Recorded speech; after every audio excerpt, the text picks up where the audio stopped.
Assalamualaikum warahmatullahi wabarakatuh.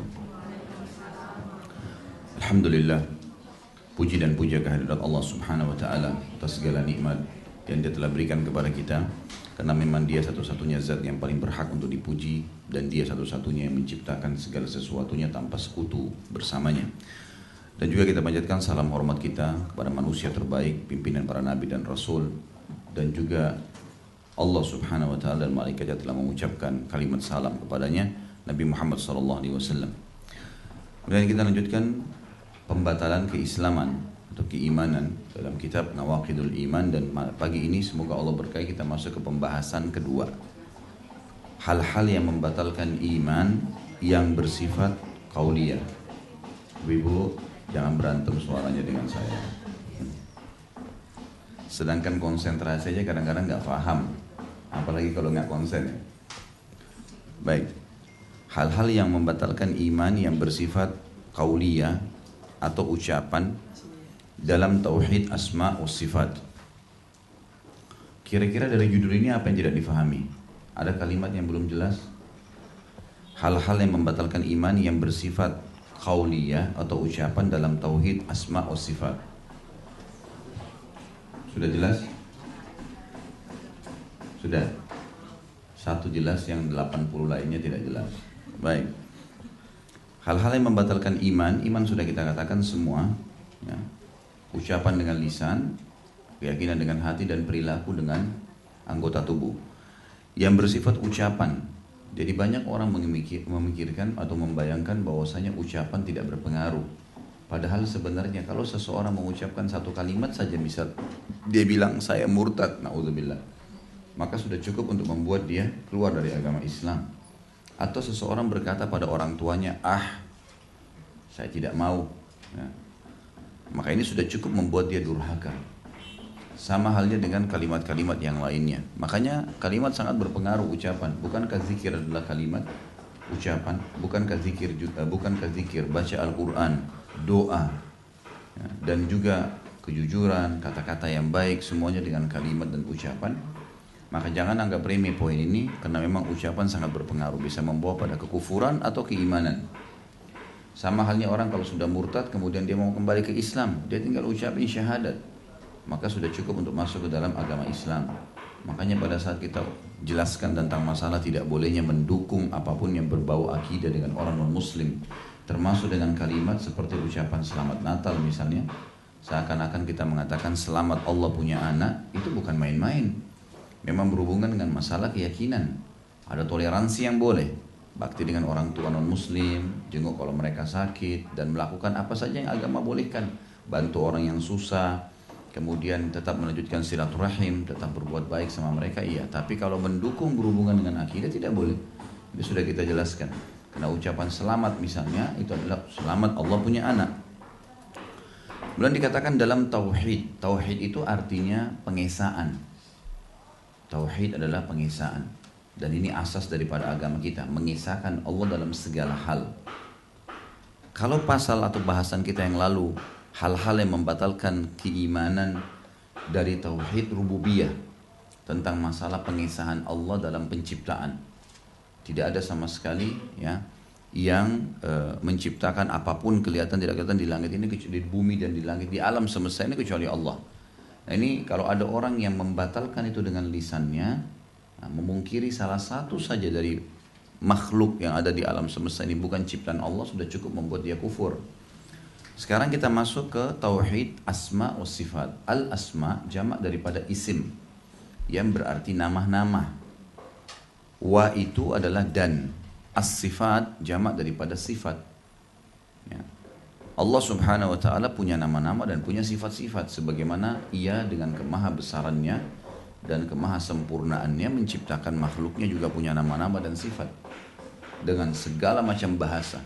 Waktu Nabi Adam alaihissalam diciptakan, Allah Subhanahu wa ta'ala berfirman dalam surah Al-Baqarah, a'udzubillahi minasyaitonirrajim, wa 'allama Adam al-asma'a kullaha. Allah telah mengajarkan kepada Adam nama-nama segala sesuatunya.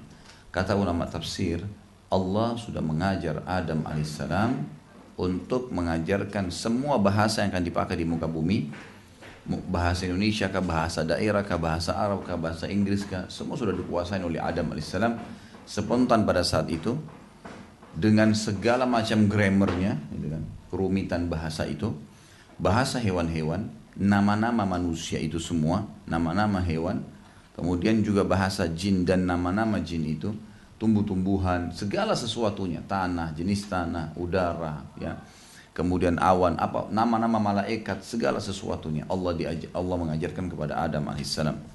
Jadi Allah dengan kemaha besarannya telah menciptakan nama-nama segala sesuatu dengan nama-namanya. Berikut juga dengan karakternya. Allah sebagai pencipta jauh lebih sempurna daripada itu, memiliki nama-nama dan sifat-sifat yang mulia. Makanya Allah mengatakan a'udzubillahi minasyaitonirrajim walillahil asmaul husna fad'uuhu biha. Nanti kita akan bahas ayat-ayatnya ya. Saya belum sebutkan ayat keberapa. Nanti akan ada di sini, dan Allah memiliki nama-nama yang mulia, maka gunakanlah dalam menyeru kepadanya. Ar-Rahman, Ar-Rahim, semuanya. Dan memang kita perlu mempelajari satu persatu nama-nama ini. Tentu ada bahasan di bab lain ya tentang, atau di kitab lain tentang Asma'ul Husna khusus. Bagi Bapak Ibu yang ikut ta'lim kita yang hari Senin Minhajul Muslim, ada bahasan tentang Asma'ul Sifat ini. Ada sebuah kaidah penting dulu di dalam beriman kepada tauhid asma wa sifat. Kita harus mengimani Bapak Ibu sekalian semua nama-nama dan semua sifat-sifat yang telah Allah ceritakan tentang dirinya dan diceritakan oleh Nabi-Nya Muhammad SAW tanpa melanggar 4 poin. Yang pertama, tidak boleh ada tahrif. Di situ di buku ada ditulis di paragraf pertama ya. Saya bacakan. Di awal pembahasan ini kami mengingatkan bahwa akidah ahli sunnah wal jamaah, kata-kata ahli sunnah wal jamaah adalah yang mengikuti sunnah Nabi Muhammad SAW, ahli sunnah wal jamaah dan mayoritas kaum muslimin. Dalam masalah ini adalah beriman kepada apa yang dengannya Allah menyifati dirinya dan apa yang dengannya Rasulnya Muhammad SAW menyifatinya tanpa tahrif. Semua yang digaris miringin di buku Anda itu yang kita sedang bahas sekarang. Ada 4 kaidah dasar dalam masalah nama-nama dan sifat Allah. Tanpa tahrif, ta'thil, dan tanpa takyif juga tamthil. Ya. 4 poin itu. Ditulis di situ karena di buku tidak ada. Tahrif adalah pengalihan makna. Pengalihan makna. Jadi misal Allah punya tangan. Itu dialihkan maknanya. Oh ini bukan tangan nih, ini kekuasaan. Karena khawatir kalau dikatakan tangan akan menyerupai manusia misalnya. Nah ini pemahaman yang keliru. Ada kelompok-kelompok yang mengatakan begitu. Enggak, berarti bukan tangan nih. Oh Allah turun ke langit bumi pada saat tertinggal sepertiga malam. Ini bukan masalah turun ke bumi. Ini cuman istilah saja. Jadi dialihkan makna-makna itu. Karena mereka mau mengurung pemahaman mereka sesuai dengan akal mereka saja. Sementara wahyu Allah itu melampaui semua akal manusia. Wahyu Allah melampaui akal manusia. Itu tahrif, mengalihkan ya, atau interpretasikan kepada makna yang lain.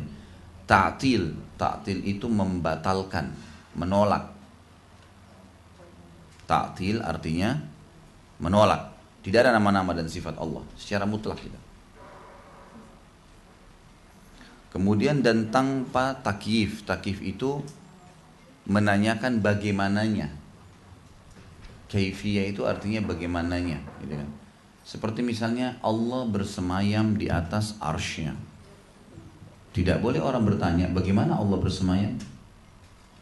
Itu takyif namanya. Karena kita terbatas dengan wahyu. Kalau wahyu menyampaikan nama Allah atau sifat Allah, misalnya Allah turun ke langit bumi, ya sudah kita imani Allah turun seperti itu. Tanpa menanyakan, tanpa menginterpretasi, tanpa mengalihkan makna ke makna lain tadi, ya tahrif, tanpa mentaktil, membatalkannya atau menolaknya, tanpa ada takyif, menanyakan bagaimananya, dan tanpa ada tamthil. Tamthil itu menyerupakannya dengan makhluk. Menyerupakannya dengan makhluk.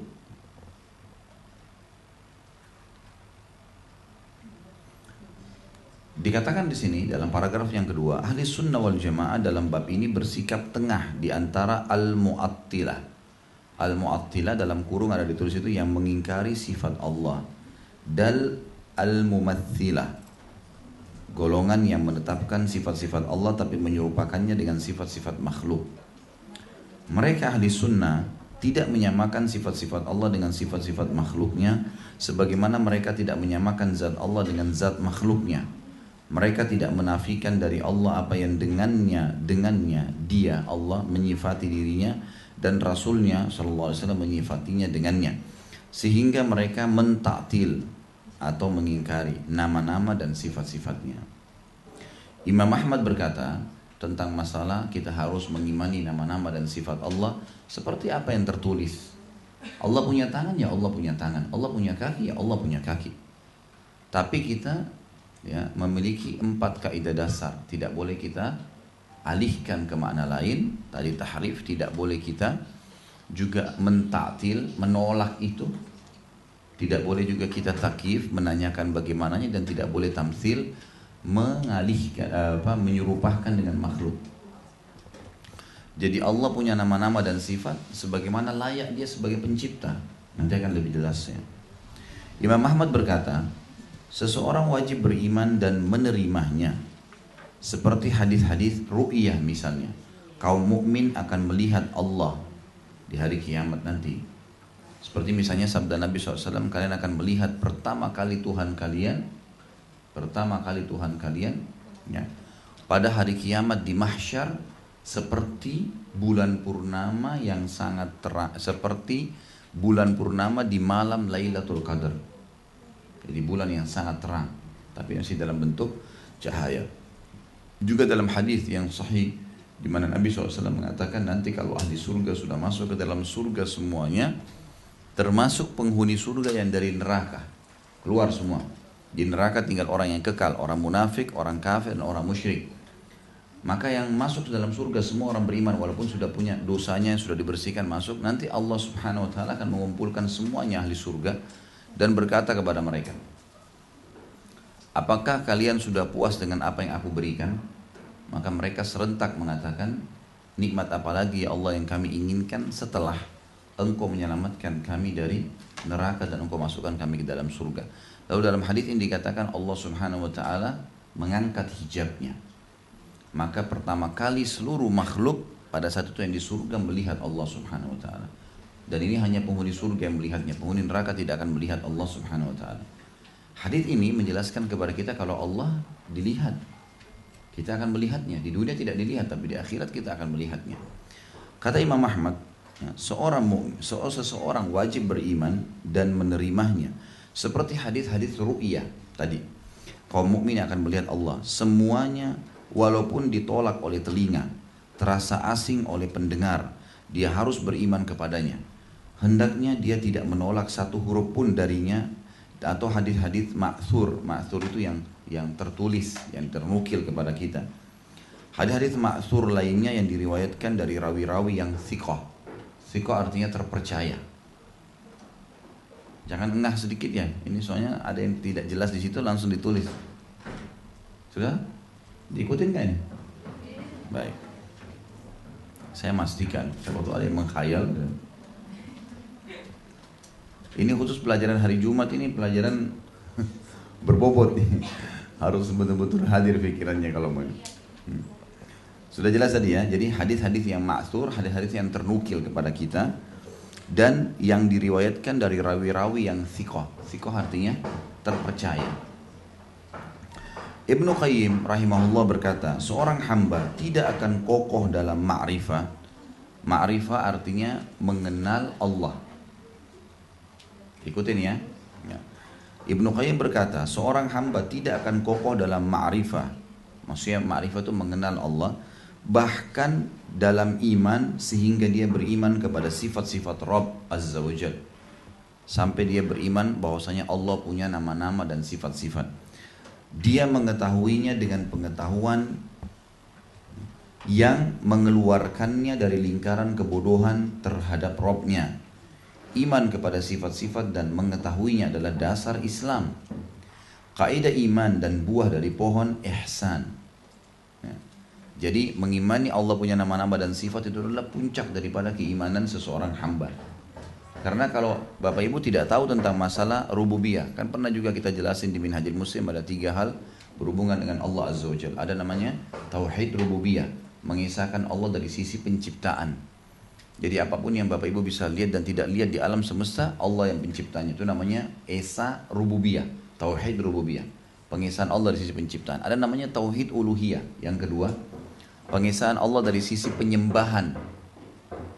Jadi kita harus tahu, setelah kita tahu hanya Dia pencipta, la ilaha illallah, maka kita harus tunduk dengan hukumnya. Tidak ada kepatuhan, tidak ada tunduk, tidak ada takut, tidak ada cinta kecuali kepada Allah SWT. Itu namanya tauhid uluhiyah.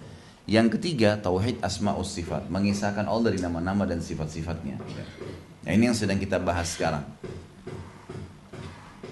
Dikatakan di sini, iman kepada sifat-sifat dan mengetahuinya adalah dasar Islam. Jadi kita harus pelajari satu persatu tuh. Apa Allah itu, namanya Allah, bermakna apa, mana hadis-hadisnya, kemudian Ar-Rahman, Ar-Rahim, Al-Ghafur, apa saja. Makanya Bapak Ibu sekalian kalau lagi umroh saya terus ingatkan ya, ikut masuk ke pameran Asmaul Husna, nanti ada tuh di belakang sisi selatan timurnya Masjid Nabawi. Kita kan kalau dari Indonesia biasanya di belakang, hotel belakang masjid ya. Itu di sebelah kanannya ibu-ibu dan bapak sekalian kalau lagi mau masuk masjid, dari belakang masjid itu di sebelah kanan ada tertulis pameran Asmaul Husna. Nanti bisa diminta sama pemandunya, insya Allah diajak ke sana. Itu masuk gratis, laki-laki perempuan boleh masuk. Tidak besar, tapi dalamnya di tembok semua dipasang tuh dalam bahasa Indonesia, bahasa Arab dan bahasa Inggris. Bagaimana nama-nama Allah semua 99 ditulis dan apa artinya, mana dalil-dalil dari ayat Al-Quran, mana hadis, seperti apa pengaruhnya kepada keimanan seseorang pada saat dia tahu. Ada cuplikan-cuplikan di situ, ya, cuplikan macam-macam ya, cuplikan tentang kahar Allah tuh maha perkasa misalnya seperti apa. Jadi semuanya diberikan gambaran tentang Asmaul Husna ini. Dikatakan kaidah iman dan buah dari pohon ihsan. Kalau orang ya ihsan kan kita tahu dalam Islam juga ada Islam, ada iman, ada ihsan. Sudah tahu ini ya. Dalam Islam ada Islam, ada iman, ada ihsan. Sebagaimana hadis Jibril alaihissalam yang jelas dia bertanya, hai Muhammad, beritahukan kepada saya apa itu Islam. Lalu Nabi SAW sebutkan 5 rukun Islam. Lalu dia katakan lagi apa itu iman. Maka Nabi SAW menjelaskan ke 6 rukun iman. Lalu ditanya apa itu ihsan. Kata Nabi SAW, engkau menyembah Allah seakan-akan engkau melihatnya. Dan kalau kau tidak melihatnya, yakinlah dia sedang melihatmu. Ini tingkatannya. Orang yang baru menjalankan rukun Islam, termasuk mu'allaf yang baru masuk Islam, ini dikatakan muslim. Kalau dia sudah menggabungkan antara rukun Islamnya dengan rukun imannya, sholat, tahu Allah ada, sholat yakin malaikat sedang mencatatnya, sholat dia yakin ini disebutkan dalam kitab Al-Quran, diajarkan dari wahyu, sholat dia tahu Rasulullah SAW ajarkan, sholat dia tahu ini akan diterima pahalanya hari kiamat, sholat dia juga tahu ada takdir baik dan takdir buruk, maka dia namanya mukmin. Semua mukmin pasti muslim, tidak semua muslim itu mukmin. Tingkat yang lebih tinggi daripada itu namanya muhsin, ihsan. Ihsan ini selalu merasa terawasi oleh Allah. Kalau Bapak Ibu sudah menggabungkan antara rukun Islam dan rukun iman, nanti akan terus kita komitmen menjaga ibadah kepada Allah, akan muncul namanya ihsan. Ihsan itu perasaan yang sangat peka dari hati seorang mukmin kalau dia selalu diawasi oleh Allah. Dia selalu merasa Allah bersama dia, menjaga dia. Ada muncul perasaan itu. Itu namanya ihsan. Kata penulis di sini, kaidah iman dan buah dari pohon ihsan. Kalau orang beriman kepada tauhid asma'us sifat, mengisahkan Allah nama-nama dan sifat-sifat ini akan membuat itu muncul pada tingkat ihsannya. Dia sampai pada tingkat tertinggi daripada level agama ini. Berarti mengingkari sifat, maka dia telah menghancurkan dasar Islam dan iman serta buah dari pohon ihsan. Dia tidak akan dapatkan itu. Nah. Ibnu Qayyim berkata, seluruh rasul dari yang pertama sampai yang terakhir diutus untuk berdakwah kepada Allah. Para rasul tersebut mengenalkan Rabb di mana mereka berdakwah kepadanya melalui namanya, sifat-sifatnya. Itu nyanya kan diganti N besar, dalam bahasa Indonesia berarti kata ganti Allah. Ya. Dan perbuatan-perbuatannya secara terinci. Jadi semua nabi-nabi dan rasul menjelaskan itu. Nama-nama dan sifat-sifat Allah sehingga manusia mengenal siapa Tuhannya. sampai seolah-olah para hamba menyaksikannya dan melihat kepadanya di atas langit, bersemayam di atas arsh. Arsh itu singgasana. Berfirman kepada malaikat, mengatur perkara kerajaannya, mendengar suara-suara makhluknya, melihat gerakan dan perbuatan mereka. Dia Allah ridha dan marah, mencintai dan membenci, menghidupkan dan mematikan, memberi dan menghalangi, mengampuni dosa, mengangkat kesulitan, dan seterusnya. Inilah maksud dakwah dan inti risalah. Risalah nabi-nabi tujuannya untuk itu, memperkenalkan siapa itu Allah melalui nama-nama dan sifat-sifatnya, sehingga hamba-hamba ini jadi patuh. Oh iya, ini ternyata saya punya Tuhan nih, seperti itu. Karena dia cuma bergantung, dia cuma memohon, dia cuma mencintai, dia cuma membenci karena dan untuk Allah Subhanahu wa taala. Ini sub bahasan dari pembahasan kedua kita, makna tauhid asma wa sifat tadi itu. Itu sub bahasan pasal pertama lah ya dari pembahasan kedua ini. Yang kedua, macam-macam keingkaran dalam asma wa sifat. Tadi kita sudah tahu apa itu asma wa sifat dan bagaimana kira-kira efeknya kepada seorang hamba kalau dia mengimaninya dan mempelajari satu persatu nama-nama dan asma wa sifat ini. Maka kita masuk sekarang ke macam-macam keingkaran dalam asma wa sifat. Ada orang yang memungkiri itu. Yang bertentangan dan membatalkan tauhid asma wa sifat adalah syirik. Syirik sudah tahu ya, menyekutukan Allah. Bahasa lainnya mempartisipasikan Allah dengan makhluknya. Seperti misal Bapak Ibu pergi ke kuburan, minta-minta kepada kuburan tersebut, padahal meminta doa hanya kepada Allah Subhanahu wa taala. Ya. Menyembah berhala, padahal berhala itu patung yang dia pahat sendiri, misal. Maka itu namanya perbuatan syirik. Dan ilhad, ingkar dalam asma dan sifatnya Allah. Syirik dalam sifat yaitu dengan mengangkat sekutu atau tandingan bagi Allah Ta'ala dalam hal itu. Adapun ilhad dengan nama Allah, maka ia sebagaimana dikatakan oleh Ibnu Qayyim, ilhad dalam nama-namanya, nama Allah adalah membelokkan hakikat dan maknanya dari kebenaran yang sahih untuknya. Ilhad berarti condong atau serong, dan itu ditunjukkan oleh kata lahada dalam bahasa Arab. Lahada, ilhadun, mulhidun, sama. Artinya condong dan nyerong kepada satu sesuatu gitu.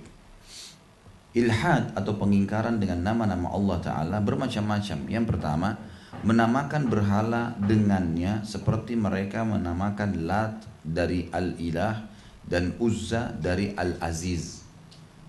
Salah satu contoh orang ilhad mengingkari nama Allah, artinya mencondongkan atau mengalihkan makna sifat Allah itu yang mulia. Seperti orang Mekah dulu punya dua berhala besar, namanya Al-Lat dan Uzza. Sengaja mereka pakai itu, padahal ini namanya Allah ini. Al-Lat diambil dari kata-kata ilah yang berarti Tuhan, dan Al-Uzza diambil dari kata-kata aziz yang maha mulia. Mereka ambil namanya Allah dinamakan kepada ya, berhala-berhala ini. Nah, ini tidak dibolehkan. Berhala dinamakan ilah, ini adalah ilhad hakiki. Ini pengingkaran yang sebenarnya, karena mereka menyelewengkan nama-nama Allah dengan memberikannya kepada berhala dan Tuhan-Tuhan yang batil, Tuhan-Tuhan yang tidak benar. Ini contoh penyimpangan ya, yang pertama. Yang kedua, menamakan Allah dengan nama yang tidak layak dengan keagungannya. Tadi namanya Allah dipakai untuk makhluk. Kemudian sekarang yang kedua, menamakan Allah dengan nama yang tidak layak dengan keagungannya. Yaitu seperti orang-orang Nasrani menamakan Allah dengan Bapa. Orang-orang filsafat menamakannya dengan penyebab, dengan zatnya. Atau illat fa'ilah ya, dengan tabiat dan lain-lain. Jadi orang filsafat dia memungkiri Tuhan, tapi dia bilang ada ya, yang penyebab. Semua ini ada penyebabnya, tapi dia tidak mau akui Tuhan. Ini semua sama. Ini menamakan ya Allah yang tidak layak dengan keagungannya. Yang ketiga, menyifati Allah dengan apa yang Allah maha suci dan maha tinggi darinya. Seperti ucapan orang-orang Yahudi yang busuk, seperti Allah fakir. Dan ucapan mereka, dia istirahat setelah mencipta. Ini keyakinan orang Yahudi, mereka sebarin berita. Ada ayat Al-Quran nanti yang menjelaskan masalah itu. Mereka mengatakan, ya, Inna Allah fakir wa nahnu agniya. Mereka mengatakan Allah itu fakir dan kami yang kaya. Ini contohnya, ya. Terus kemudian mereka juga mengatakan dia Allah istirahat setelah menciptakan. Padahal Allah mengatakan dalam surah Ar-Rahman, saya lupa ini ayat 7 atau ayat 8, Yas'aluhu man fis samawati wal ard kullu yawmin huwa fi sya'n. Dalam surah Ar-Rahman, ditanyakan kepadamu hai Muhammad tentang apa yang Tuhanmu lakukan sekarang. Katakan, Tuhanku memiliki aktivitas setiap saat. Kita tahu dalam Al-Quran juga surah ayat kursi dikatakan la ta'khuduhu sinatun wala naum. Allah enggak pernah sina, ngantuk, apalagi naum, tidur, gitu kan. Beda dengan makhluknya. Allah Subhanahu wa taala beraktivitas dan terus punya kegiatan yang tidak bisa dijangkau oleh manusia. Susah. Kita diberikan aktivitas dunia saja sudah 4-5 kegiatan sudah membingungkan, apalagi kalau kita mau campur sampai kepada kerumitan luar biasa penciptaan langit dan bumi dan segalanya. Manusia ini sangat dipanjakan sama Allah, ya. Buktinya Bapak Ibu sekalian, kita dikasih rasa mau suka makan misalnya, ya. Kemudian sudah diciptakan makanan itu, dikasih rasa lagi oleh Sang Pencipta supaya tahu ini pedas, ini asin, ini manis. Kemudian dikasih lagi rasa kalau ini sudah cukup, namanya kenyang, gitu kan. Kemudian dikeluar pada saat masuk ke dalam tubuh diproses alami oleh Tuhan. Kita cuma tugasnya mengunyah. Lewat tenggorokan kita sudah nggak tahu mau diapakan tuh makanan. Dengan alami terproses, yang mana jadi kotoran, yang mana jadi nutrisi tubuh kita sudah nggak tahu. Alami, yang tidak dibutuhkan keluar alami, cuma ada rasa maaf mau ke WC, kemudian langsung mengeluarkan, selesai. Begitu terus, sangat dimanjakan, semuanya tersiapkan, semuanya segala hal. Kalau kita berpikir dari mana itu? Ada pencipta yang mengaturnya gitu. Kemudian yang keempat, mentaktil. Taktil ini tadi membatalkan nama-nama Allah dari makna-maknanya dan mengingkari hakikat-hakikatnya seperti ucapan Jahmiyah. Jahmiyah nama kelompok, ya. Ini sudah pernah kita jelaskan di awal-awal pertemuan kita. Jahmiyah menolak semua nama-nama dan sifat Allah. Nggak ada nih. Gitu. Dan para pengikutnya bahwa ia hanya sekedar lafaz tanpa ada kandungan makna dan sifat. Allah punya tangan, itu cuman kalimat saja, tidak ada hakikatnya gitu. Yang kelima, menyamakan sifat-sifat Allah dengan sifat-sifat makhluknya.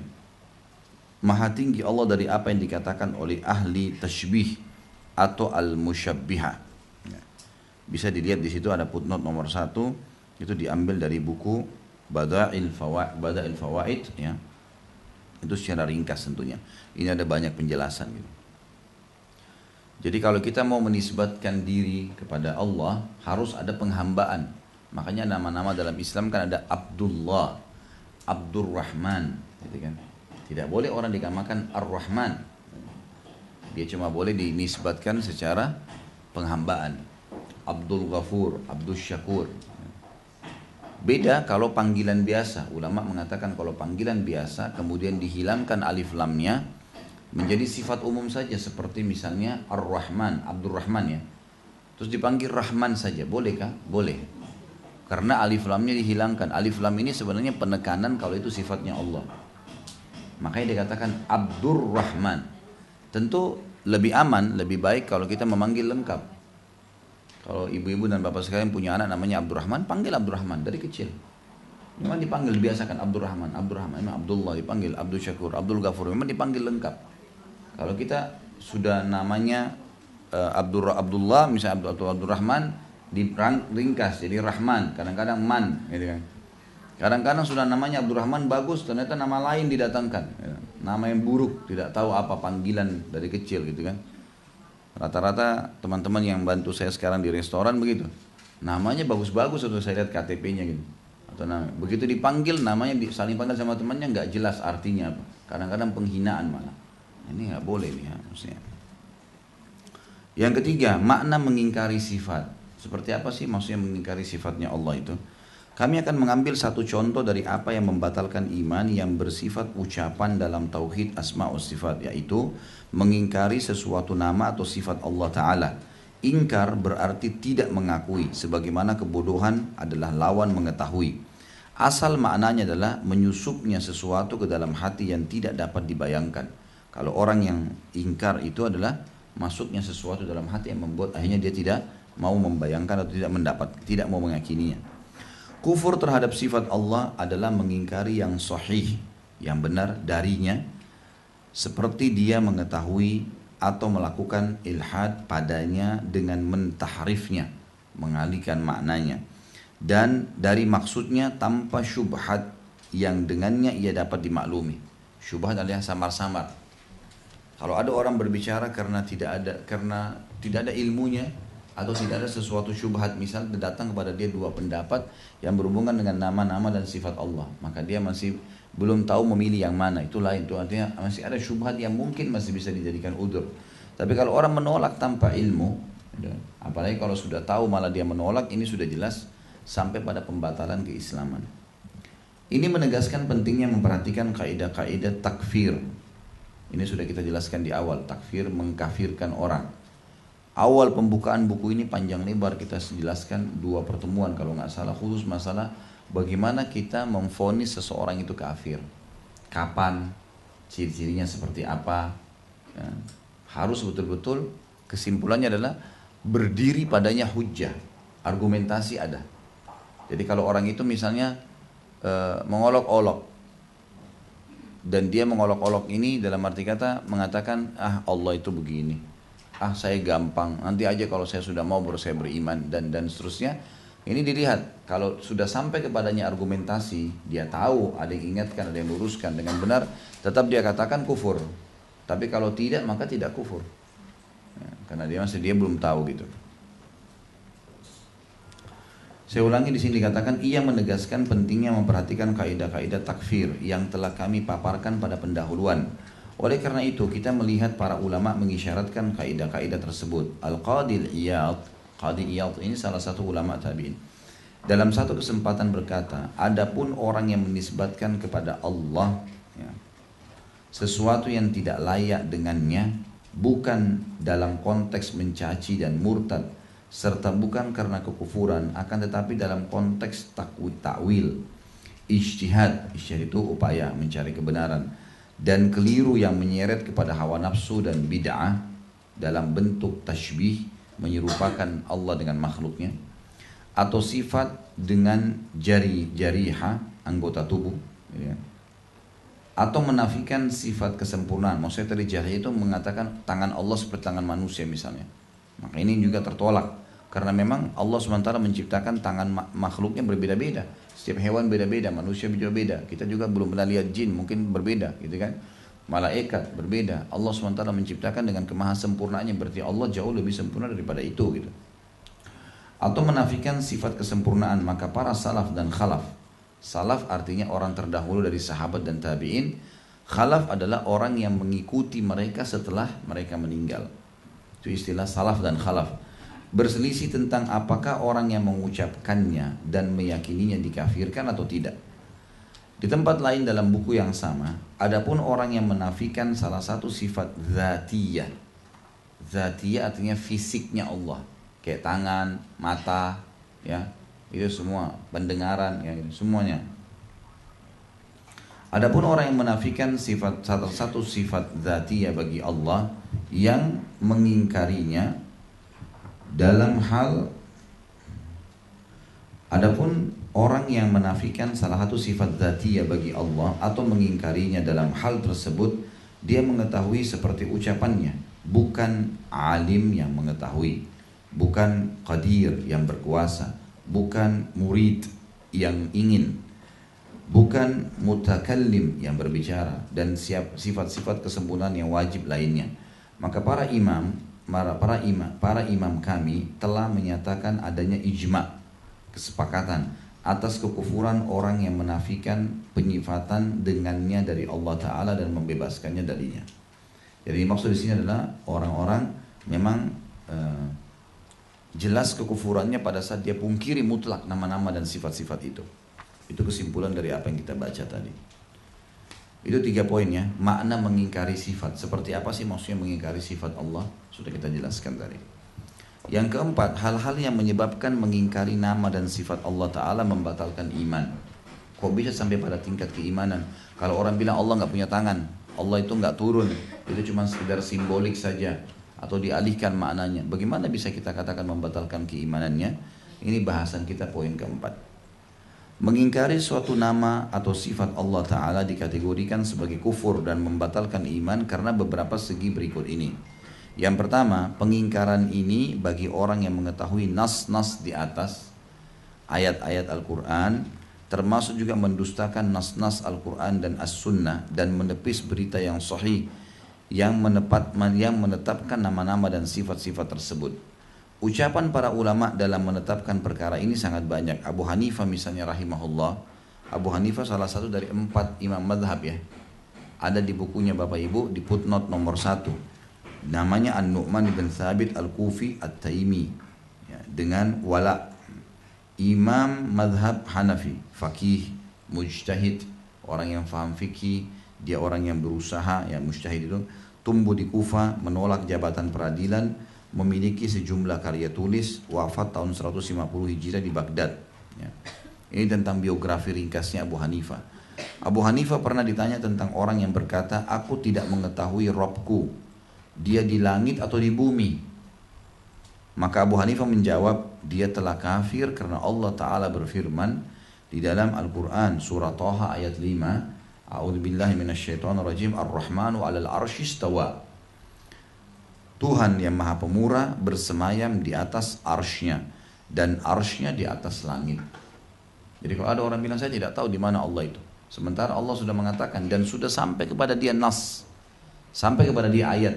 Seperti sekarang Bapak Ibu dengar dari saya nih, surah Thaha ayat 5 Allah mengatakan Allah bersemayam di atas arsy. Lalu ada yang bilang, enggak, saya tidak tahu Allah di langit atau di bumi. Ini saja menurut Abu Hanifah sudah cukup membawa dia pada kekufuran. Karena Allah sudah menyampaikan kalau dia di langit misalnya. Imam Syafi'i rahimahullah juga pernah ditanya tentang sifat-sifat Allah dan apa yang wajib diimani. Dia berkata, Allah Ta'ala memiliki nama-nama dan sifat-sifat yang dibawa oleh kitabnya. Dalam Al-Quran disebutkan, diberitakan oleh Nabi-Nya Muhammad SAW kepada umatnya, tidak seorang pun makhluk Allah di mana hujjah argumentasi telah tegak atasnya sampai kepadanya, patut untuk menolaknya. Karena Al-Quran turun dengannya. Al-Quran menjelaskan masalah itu. Dan pengucapannya dari Rasulullah SAW adalah sahih, benar, melalui periwayatan rawi-rawi yang adil. Jika dia menyelisihi setelah itu, setelah tegaknya hujjah atasnya, sampai kepadanya argumen ayat Al-Quran dan Sunnah Nabi SAW, maka dia telah kafir. Adapun sebelum tegaknya hujjah atasnya, sampai kepadanya argumentasi atau dalil, maka dia dimaklumi karena tidak tahu. Sebab ilmu tentang hal ini bukan melalui akal, bukan pula melalui perenungan hati dan pemikiran. Kami tidak mengkafirkan seseorang dengannya karena dia tidak tahu, kecuali setelah sampainya berita kepadanya. Wahyu maksudnya, berita ini wahyu. Dan kami menetapkan sifat-sifat ini, sifat-sifat Allah, misalnya Al-Kabir, Ar-Rahman, Ar-Rahim, semua sifat-sifat Allah ini, sebagaimana kami menafikan tashbih, tapi dari satu sisi kami menyerupakannya dengan sifat-sifat makhluk. Sebagaimana tadi disebutkan di awal, kita ahli sunnah wal jamaah meyakini nama-nama dan sifat Allah, seperti Allah Maha Penyayang, Allah Maha Melihat, Allah Maha Mendengar. Kita yakini semua itu tanpa diserupakan dengan makhluk, tanpa tashbih. Sebagaimana zatnya Allah tidak sama dengan zatnya makhluk. Ya. Dikatakan di sini kami, ya, sebagaimana kami menafikan tashbih atau menyerupakannya dengan sifat-sifat makhluk darinya, sebagaimana Allah menafikan tashbih bagi dirinya. Allah berfirman dalam surah Asy-Syura ayat 11, A'udzubillahi minasyaitonirrajim, laisa kamitslihi syai'un wa huwas samiul basir. Tidak ada sesuatu pun yang serupa dengan dia, dan dialah Maha Mendengar lagi Maha Melihat. Artinya Allah menyebutkan dalam ayat ini menepis persamaan antara dia dengan makhluknya. Sebagaimana makhluk-makhluk juga berbeda-beda, antara mata kita dengan mata elang misalnya, beda. Sampai para ilmuwan menemukan mata elang itu retinanya banyak dan akhirnya membuat lebih banyak dari manusia, dan dia bisa melihat sampai tikus yang sedang jalan bergerak di dalam lubangnya, sementara dia terbang berapa meter di atas langit sana. Ini contoh, dan ada mata-mata berbeda-beda, ada yang bisa melihat di malam hari dari makhluknya Allah, ada yang buram dan seterusnya. Maka Allah tidak menyerupai semua itu, karena Allah mengatakan Allah Maha Melihat. Nanti ada tentu ayat-ayat Al-Quran di mana Nabi Allah Subhanahu Wa Taala Maha mendengar. Seperti surah Al-Mujadilah ayat 1 itu menjelaskan tentang bagaimana Allah mendengar pembicaraan antara suami istri ya, di kalangan sahabat yang sedang berbicarakan tentang hak masing-masing. Allah menyebutkan kalau Allah mendengar perkataan itu. Lalu turunlah ayat Al-Quran yang meluruskan perkara mereka dan menjadi sebuah hukum. Imam Ahmad berkata, telah sahih dari Rasulullah SAW bahwa beliau bersabda, wakilta yadaihi yamin, dan kedua tangannya adalah kanan. Maka barang siapa tidak beriman dengannya dan mengetahui bahwa hal tersebut adalah hak sebagaimana disabdakan oleh Rasulullah SAW, maka dia telah mendustakan Rasulullah SAW. Maksudnya ada hadis yang berbunyi, tangan Allah keduanya kanan. Ya sudah, kita imani seperti itu. Gak usah dibayangkan, tidak usah dipikirkan. Allah mengatakan begitu, ya sudah kita imani. Karena ini nggak ada celah untuk akal berpikir di situ. Tidak bisa kita berpikir di situ. Ada ayat Al-Quran yang menjelaskan, dalam hadis juga dijelaskan dalam hadis Bukhari, Allah akan menggenggam bumi ya pada hari kiamat dan menggulung langit dengan tangan kanannya. Bagaimana? Allahu a'lam. Ahli sunnah wal jamaah mengatakan kita imani Allah punya telapak tangan. Masalah prosesinya bagaimana Allah menggulung, bagaimana Allah menggenggam, kita nggak tahu karena nggak sampai kepada kita wahyu. Makanya Nabi SAW sampaikan dan menyampaikan seperti apa yang disampaikan kepada Bapak Ibu sekarang ini, dan para sahabat mengimaninya. Sudah, baiklah seperti itu. Gitu kan? Ini berhubungan khusus masalah asma wa sifat itu. Muhammad bin Jarir At-Tabari dalam kitab At-Tabshir fi Ma'alim ad-Din, setelah menyebutkan sebagian nas-nas sifat, ayat-ayat tentang sifatnya Allah, dia berkata, makna-makna yang disifati ini dan yang sepertinya, yang dengannya Allah dan Rasulnya menyifati dirinya, di mana hakikat ilmunya tidak ditetapkan dengan fikiran dan akal, maka seseorang tidak dikafirkan karena ketidaktahuan, kecuali dalil-dalil tersebut telah sampai kepadanya. Jadi nama-nama dan sifat Allah wajib kita imani. Kalau orang memungkiri setelah sampai kepadanya penjelasan, kayak sekarang Bapak Ibu dapat penjelasan ini, maka dia baru bisa divonis kafir. Tapi kalau seandainya belum sampai kepadanya dan dia memungkirinya karena kejahilan, maka ini masih bisa dimaklumi.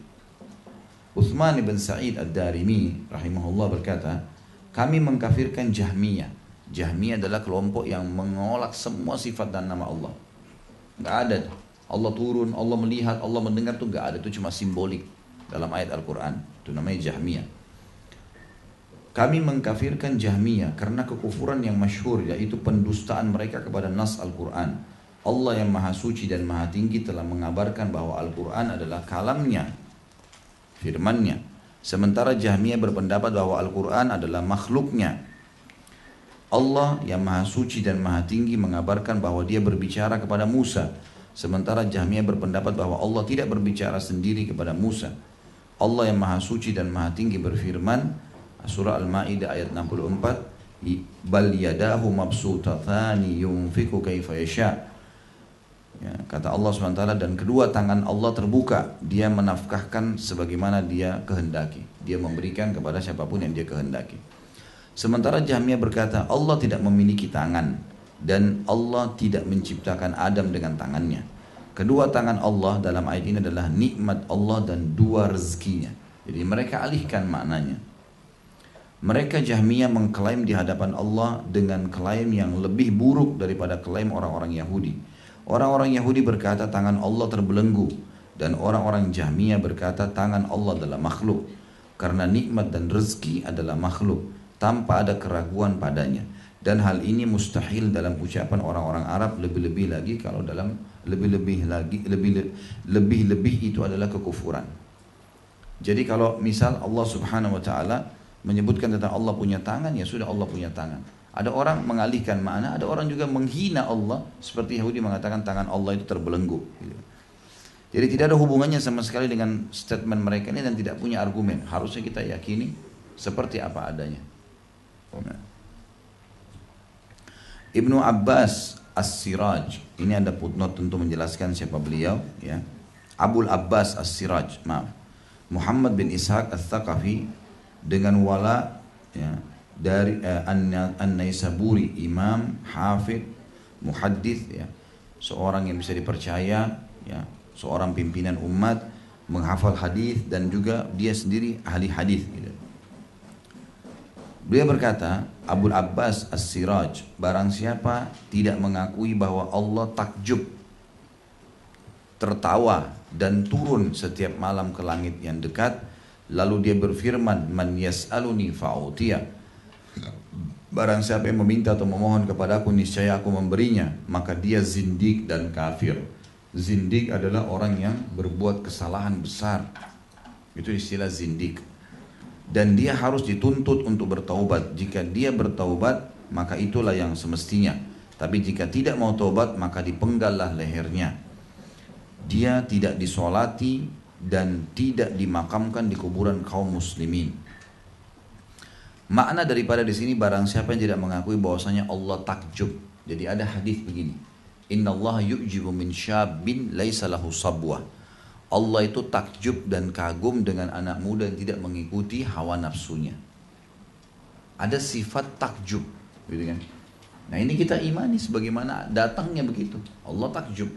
Tidak perlu kita samakan dengan makhluknya, sebagaimana makhluk semuanya berbeda-beda, gitu kan? Kemudian dikatakan Allah tertawa. Ini juga ada hadis yang berbunyi, Allah tertawa melihat dua orang yang saling bunuh-membunuh. Ini tentu tidak ditulis di sini ya. Ini saya datangkan dalilnya supaya Bapak Ibu tahu dari mana maksudnya kalimat ini. Jadi di sini dikatakan Allah takjub, saya sudah datangkan tadi hadisnya. Allah takjub dengan anak muda yang tidak ikuti hawa nafsunya, itu hadis. Kemudian Allah tertawa, ada hadis yang lain berbunyi, Allah tertawa ya, melihat dua orang yang saling bunuh-membunuh, dua-duanya masuk surga.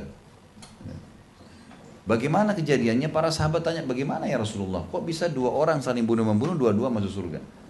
Kata Nabi SAW, kasusnya adalah dua orang muslim sama kafir saling bertemu di kancah peperangan. Lalu si muslim terbunuh oleh kafir.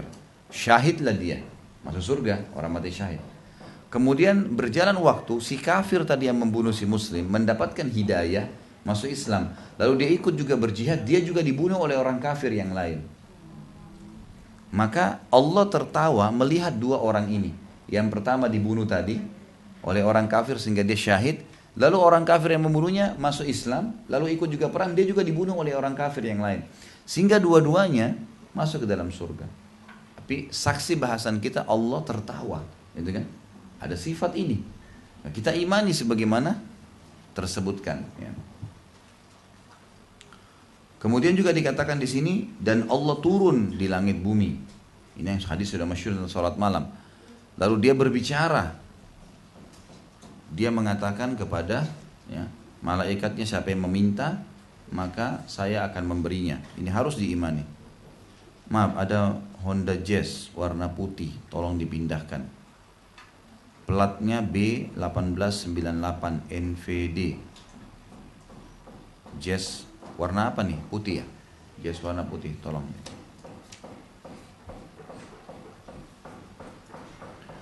Jadi jelas tadi ya perkataan Abu Abbas Siraj. Semua itu harus diimani. Saya ulangi perkataan beliau yang menarik ini. Barang siapa tidak mengakui bahwa Allah takjub, tertawa dan turun setiap malam ke langit yang dekat, lalu dia berfirman, man yas'aluni fa'utiyah, barang siapa yang meminta kepadaku niscaya aku memberinya. Berarti Allah bicara, ya kan? Allah turun, Allah bicara, gitu kan? Maka dia zindik. Kalau dia tidak akui itu, zindik adalah orang yang menyimpang dan kafir, dan dia harus dituntut untuk taubat. Segera harus tarik perkataannya, harus yakin Allah itu memang tertawa, Allah takjub, seperti itulah. Jika dia bertaubat maka itulah yang semestinya, dan jika tidak maka dipenggal lehernya, kisos ya. Dia tidak disolati kalau meninggal dan tidak dimakamkan di kuburan kaum muslimin, artinya tidak dihitung sebagai seorang muslim. Az-Zahabi mengomentari, Imam Az-Zahabi salah satu ulama hadis, dia kafir setelah dia mengetahui bahwa Rasulullah SAW bersabda demikian, kemudian dia mengingkari itu dan tidak beriman kepadanya. Artinya divonis kafir kalau sudah sampai kepadanya hadis tadi, masalah takjub.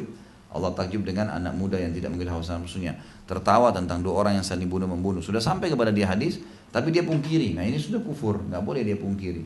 Sudah sampai kepada dia argumen, sudah ada hujjah, harus dia yakini dengan itu.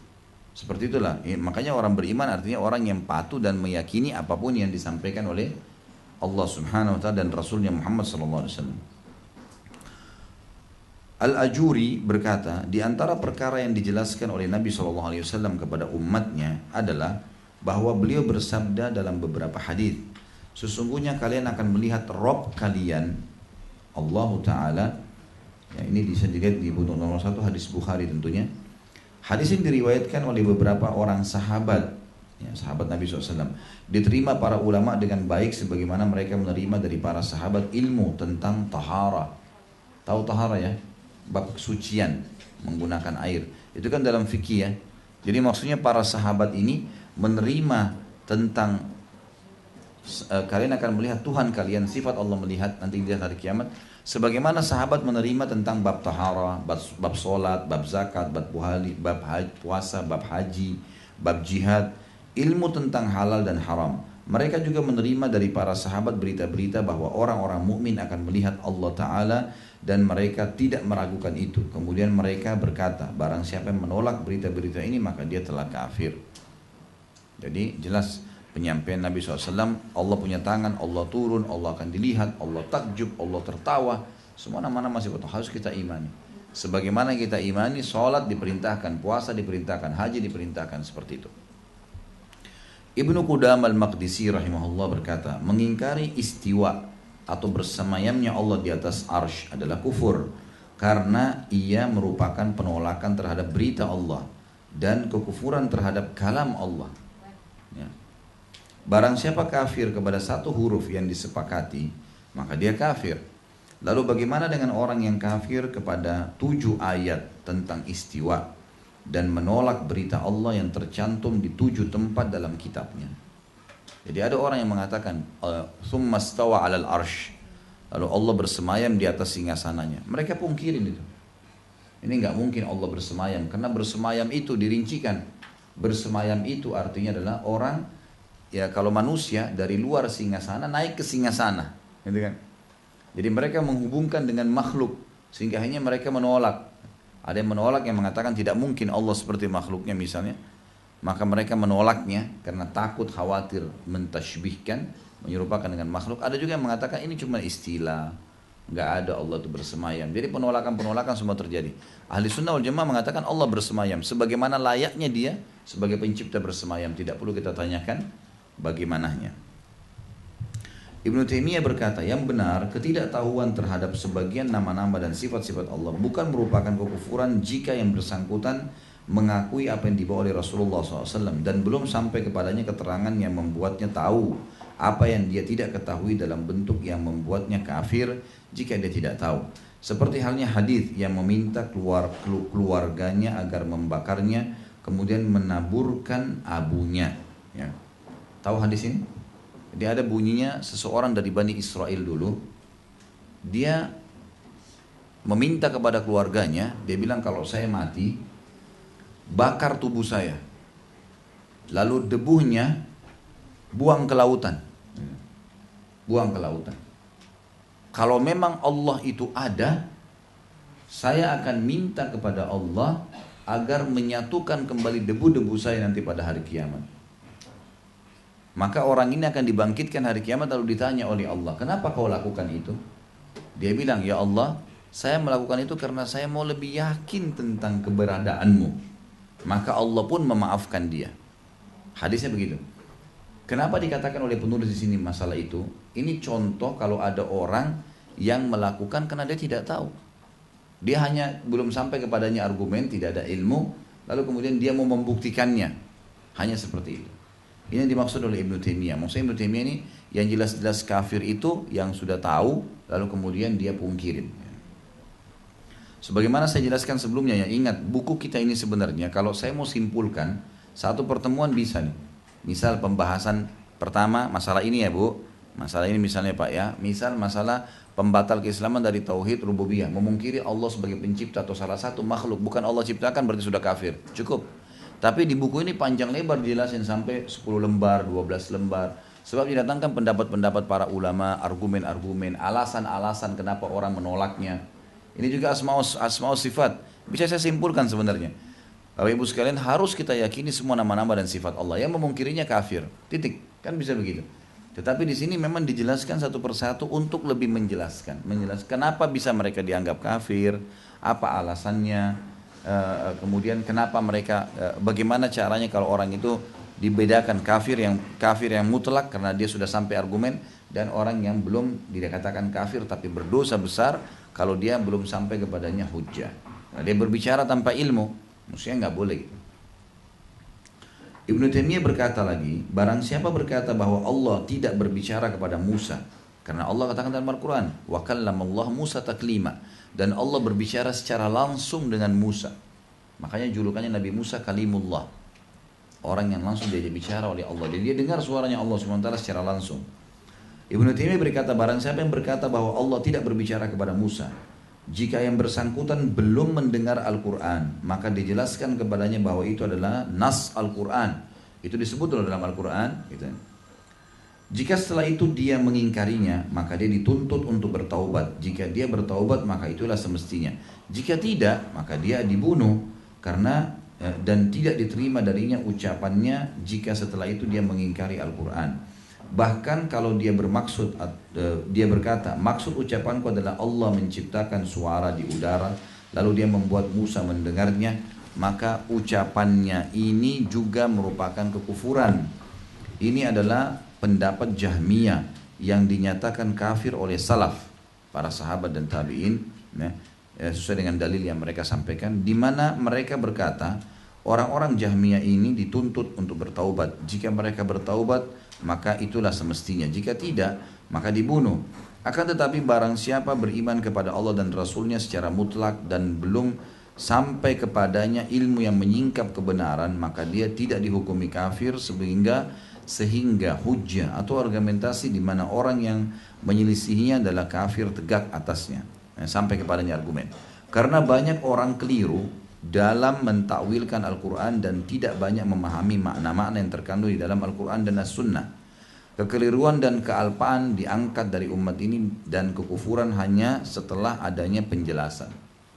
Jadi kesimpulan apa yang dibahasakan tadi panjang lebar ini sebenarnya, orang yang kafir adalah orang yang berdiri padanya hujjah, sampai kepadanya dalil, dia pungkiri maka dia kufur.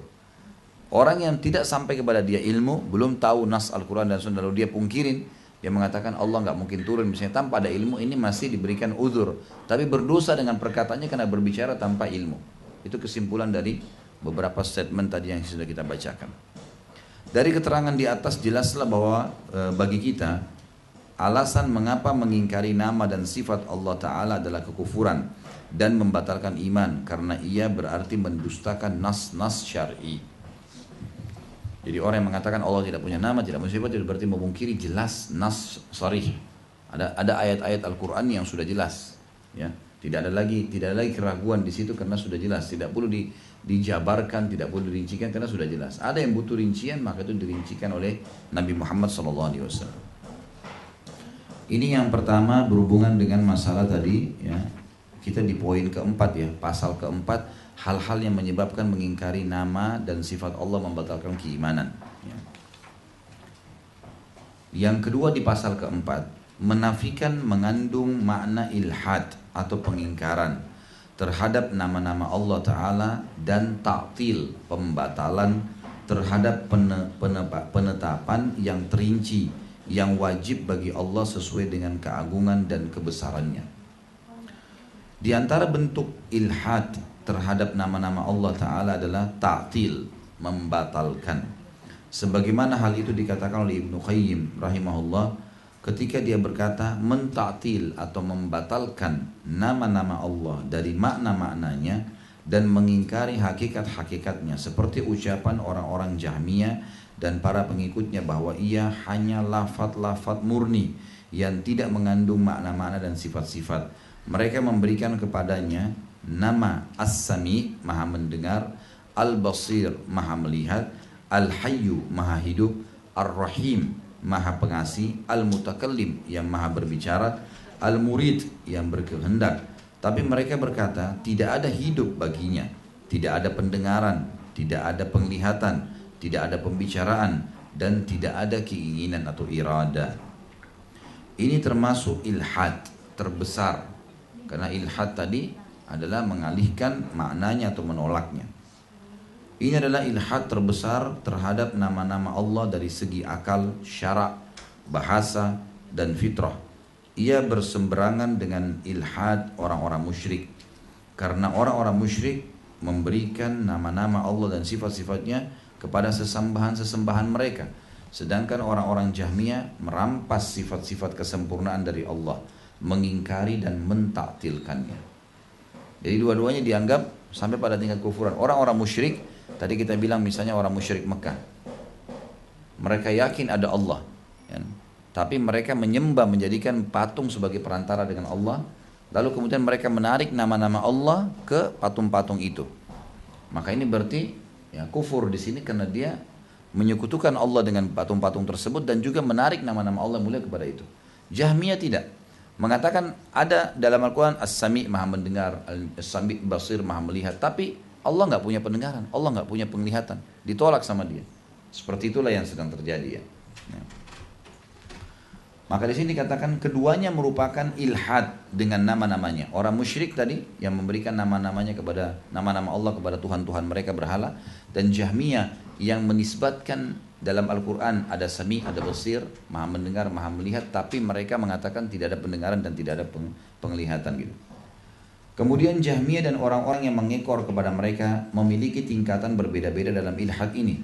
Ada yang berlebihan, ada yang tengah-tengah, dan ada juga yang kurang dari itu. Dan setiap orang yang mengingkari suatu sifat yang kedua yang dengannya Allah menyifati dirinya dan Rasulnya menyifatinya dengannya, maka dia telah melakukan ilhad padanya sedikit atau banyak. Kesimpulannya adalah sedikit atau banyak diyakini makna kalimat atau nama Allah dialihkan sudah cukup sampai pada tingkat kekufuran kalau sampai kepadanya argumentasi atau hujah. Ibnu Qayyim juga berkata, semakin besar taktil seseorang, pembatalan terhadap nama Allah, semakin besar pula syiriknya, menyekutukan Allah Subhanahu wa taala. Dan tauhid Jahmiyah dan para filosof bertentangan dari segala segi dengan tauhid para rasul. Jahmiyah mengatakan Allah ada, gitu kan. Filosof mengatakan ada Tuhan, tapi dia cuma menciptakan sebab, gitu. Seperti itulah.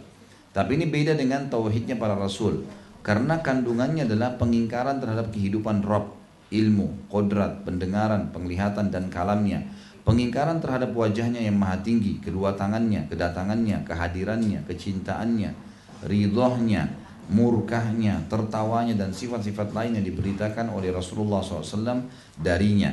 Dan sudah dimaklumi bahwa tauhid Jahmiyah ini adalah pendustaan terhadap Rasulullah SAW dalam apa yang dia beritakan dari Allah.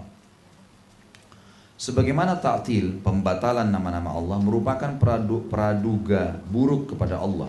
Ibnu Qayyim juga berkata, di dalam Al-Quran tidak ada ancaman yang lebih besar daripada ancaman orang yang berburuk sangka kepada Allah.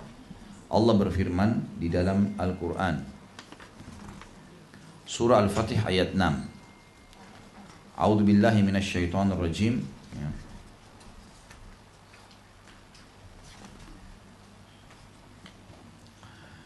ويعذب المنافقين والمنافقات والمشركين والمشركات الظانين بالله ظن السوء عليهم دائرة السوء وغضب الله عليهم ولعنهم وعد لهم جهنم وساءت مصيرا. Dan supaya dia Allah mengazab orang-orang munafik laki-laki dan perempuan dan orang-orang musyrik laki-laki dan perempuan yang mereka itu berprasangka buruk terhadap Allah. Mereka akan mendapat giliran atau kebinasaan yang amat buruk, dan Allah memurkahi dan mengutuk mereka serta menyediakan bagi mereka neraka jahanam, dan neraka jahanam itu sejahat-jahat tempat kembali atau seburuk-buruk untuk tempat kembali. Ayat ini menjelaskan kepada kita Bapak Ibu sekalian bahwasanya Allah Subhanahu wa taala mengancam dengan sangat keras sekali siapapun yang berprasangka buruk dengan Allah. Prasangka buruk masuk dalamnya segala hal, di antaranya ta'til. Misal Allah punya tangan, kayaknya nggak mungkin dia Allah punya tangan. Itu sudah masuk dalam bab sangka buruk. Allah Subhanahu wa taala mengancam dalam surah Al-Fatih tadi akan disiksa orang-orang yang mengatakan seperti itu. Imani apa adanya selesai, seperti itulah. Ya.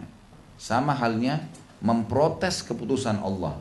Seperti misal Allah menjadikan sholat asar 4 rakaat. Lalu ada orang bilang, kenapa 4 rakaat ya? Mestinya kan duhur sama asar berdekatan tuh, 4-4. Kenapa Allah nggak buat jam 2 sekalian 4 rakaat saja? Nah, Allah maunya begitu sebagai pencipta. Kitanya mesti yang tunduk dan kita pelajari, gitu kan? Kalau kita belum tahu, kita akan belajar. Karena belajar nanti akan mendatangkan ilmu. Ilmu akan menghilangkan keraguan-raguan dan kebodohan. Seperti itu. Allah juga berfirman dalam surah Fussilat ayat 22 sampai 23. A'udzubillahi minasyaitonirrajim.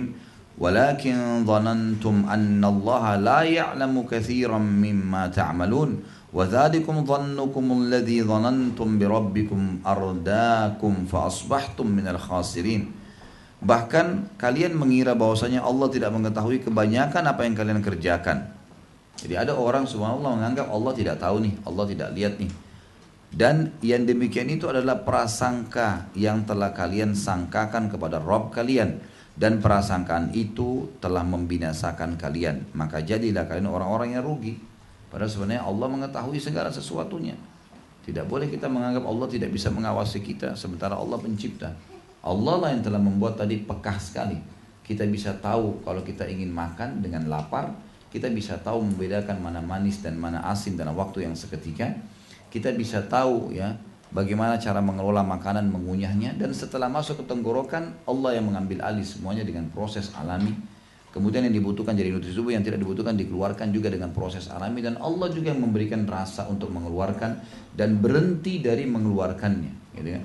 Orang buang air besar, buang air kecil, dia sudah tahu oh ini sudah selesai, maka dia keluar. Bayangkan kalau tidak ada pengontrolan dan pengawasan, dan dari mana itu? Seseorang akan menghabiskan waktu berjam-jam di kamar mandi, atau mungkin dia bisa buang air besar, buang air kecil di jalanan sana. Dia tidak tahu kapan dia butuhkan. Tapi sangat pekah keberadaan Tuhan Allah SWT di sekitar kita. Kelihatan dan terasa semuanya. Dan memang harus belajar jadi tahu jawabannya ini. Mereka mengira, kata penulis di sini, Allah tidak mengetahui sebagian perincian.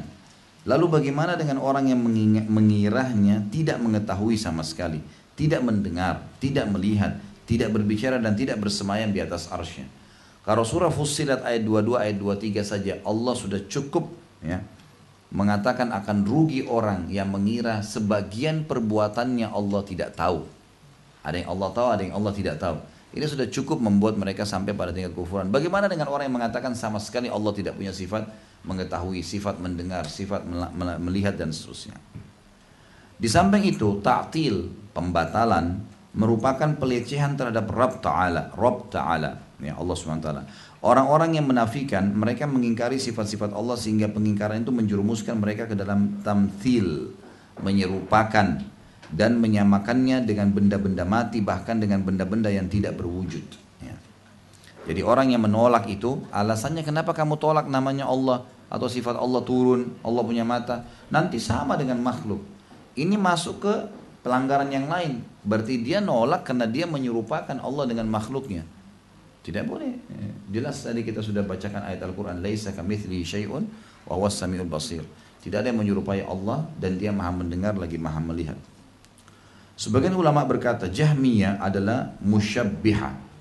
Musyabbihah adalah orang yang menyerupakan makhluk dengan Allah. Karena mereka menyamakan Tuhan mereka dengan berhala. Orang tuli, orang bisu yang tidak mendengar, tidak melihat, tidak berbicara dan tidak mencipta. Jadi sebagian ulama menambah lagi, Jahmiyah tadi yang menolak nama-nama dan sifat Allah karena takut menyerupakan dengan makhluk. Sebenarnya mereka sedang menghina Allah Subhanahu wa taala. Penghinaan mereka adalah seakan-akan sama Allah dengan berhala yang mereka buat. Tidak bisa dengar, tidak bisa lihat dan seterusnya. Ibnu Taimiyah berkata, orang-orang yang mentaktil tidak memahami dari nama-nama dan sifat-sifat Allah kecuali apa yang layak bagi makhluk saja. Kemudian mereka mulai menafikan pemahaman-pemahaman itu. Mereka mengumpulkan antara ta'til, pembatalan dan tamtsil, menyerupakan dengan makhluk. Pertama mereka mentamtsil, ya, menyerupakan. Setelah itu mereka mentaktil, membatalkan. Jadi mereka bilang kalau Allah punya tangan berarti sama dengan makhluk. Ini sudah dosa sendiri, tamtsil, menyerupakan dengan makhluk. Kemudian karena itu mereka mentaktilkan, mereka membatalkan nama-nama itu. Dikatakan pertama mereka mentamtsil, setelah itu mereka mentaktilnya. Ini adalah tashbih dan tamtsil, menyerupakan ya Allah dengan makhluk. tashbih dan tamthil dari mereka terhadap yang difahami dari nama-nama dan sifat-sifatnya Allah dengan yang difahami dari nama-nama dan sifat-sifat makhluknya, sekaligus ta'til membatalkan terhadap nama-nama dan sifat-sifat yang layak bagi Allah Ta'ala dan dia berhak atasnya. Di tempat lain Ibnu Taimiyah juga berkata tentang ahli ta'til, orang-orang yang membatalkan nama-nama dan sifat Allah ini. Orang-orang bodoh itu pertama kali menyamakan pemahaman mereka terhadap sifat-sifat Khalik sang pencipta dengan sifat-sifat makhluk, dan mereka menafikan kandungannya. Jadi mereka mengatakan Allah tangan, oh ini kita nggak usah bilang tangan karena jelas hampir sama, nanti sama dengan makhluk. Lalu dengan begitu mereka menafikan kandungannya. Wah, Allah punya tangan. Dengan itu mereka mengingkari kekhususan dan sifat-sifat di mana Rabb Ta'ala berhak atasnya. Allah berhak punya tangan, sebagaimana Allah menciptakan seluruh makhluk punya tangan. Gitu. Kemudian mereka juga melakukan ilhad, penyimpangan pada nama-nama Allah dan ayat-ayatnya. Allah sudah sampaikan dalam Al-Quran, tapi mereka hanya menolak. Mereka menyimpang dari kias akli. Kias itu perumpamaan. Akli secara akal. Dan nas syar'i. Nas adalah dalil-dalil, syar'i adalah syariat. Sehingga tidak ada yang tersisa di tangan mereka akal yang lurus. Tidak pula nakal wahyu yang sahih. Kemudian mereka mau tidak mau harus menetapkan sebagian nama-nama dan sifat-sifat yang ditetapkan oleh ahli itsbat. Itsbat maksudnya orang-orang yang menentukan itu, memang mengatakan ada nama-nama dan sifat Allah. Mereka akhirnya juga tetap harus mengakui ada nama-nama dan sifat Allah. Jika mereka menetapkan sebagian dan menafikan sebagian yang lain, maka dikatakan kepadanya, apa perbedaan antara apa yang kalian tetapkan dengan apa yang kalian nafikan? Mengapa ini merupakan hakikat sementara ini tidak? Mereka tidak memiliki jawaban sama sekali. Dengan itu jelaslah kebodohan dan kesesatan mereka dari segi syara' atau syariat dan kedudukan. Aku telah merenungkan ucapan mayoritas orang-orang yang menafikan nama-nama dan sifat-sifat yang ditetapkan oleh para rasul, maka saya mendapatkan bahwa mereka semua saling bertentangan. Ini statement Ibnu Taimiyah yang kita kalau simpulkan adalah, kata Ibnu Taimiyah, orang-orang yang menolak nama Allah dan mengalihkan maknanya jelas bodoh karena tidak faham. Ya. Mereka keluar dari jalur yang sebenarnya. Karena mereka pada saat memungkiri pun nama-nama Allah, seperti Jahmiyah, mereka mengatakan ada itu dalam Al-Quran tapi cuma simbol tulisan. Banyak pelanggarannya. Memungkiri nas Al-Quran, seakan-akan itu percuma ditulis dong, gitu kan. Kemudian juga memungkiri nama-nama dan sifat Allah. Lari kepada tamthil, mereka menyerupakan sama makhluk sampai akhirnya mereka mentaktilkannya, membatalkannya. Banyak dosa yang mereka lakukan dan membuat diri mereka pusing sendiri. Padahal sebenarnya dengan meyakini Allah punya tangan sebagaimana layak Allah sebagai pencipta sudah selesai, clear, gitu kan? Sudah nggak ada masalah. Tinggal dia amalkan, dia jalankan apa yang Allah perintahkan dan tinggalkan apa yang Allah larang. Ibnu Taimiyah juga berkata, orang yang menghindar dari menjadikan yang qadim lagi wajib sebagai ada. Qadim itu sesuatu yang lama ya. Kan Allah Subhanahu wa taala huwal awwalu wal akhiru, gitu kan? Dia yang pertama, dia yang terakhir. Salah satu sifat Allah al-awwal dan al-akhir. Allah Subhanahu wa taala sudah ada sebelumnya. Tidak ada penjelasan kapan itu, bagaimana itu, ya sudah, Allah itu sifatnya memang sudah ada dari dulu dan akan ada selamanya, gitu kan? Orang yang menghindar dari menjadikan yang qadim lagi wajib sebagai ada dan disifati dengan sifat-sifat kesempurnaan agar apa yang dikatakannya tidak menyeret kepada tashbih dan tamthil, ya. Tajsim itu jisim itu menggambarkan fisik, seperti itu, menggambarkan fisik. Dan dia menjadikan konsekuensi ini adalah sebagai dalil untuk menafikan apa yang dia jadikan sebagai tuntutan dari konsekuensi tersebut. Orang ini akhirnya justru terjerat oleh apa yang dia menghindar darinya, yakni dia justru menjadikan yang ada lagi wajib Allah Ta'ala sebagai jisim, tubuh yang menyerupai yang lain. Di samping dia telah menyifati dengan sifat-sifat kekurangan di mana Rabb wajib disucikan darinya. Jadi kalau ada orang mengatakan Allah tangan ditulis dalam Al-Quran, tapi Allah nggak punya tangan. Sebenarnya dia sedang ya masuk kepada dua hal. Dia mengatakan Allah punya badan tapi beda.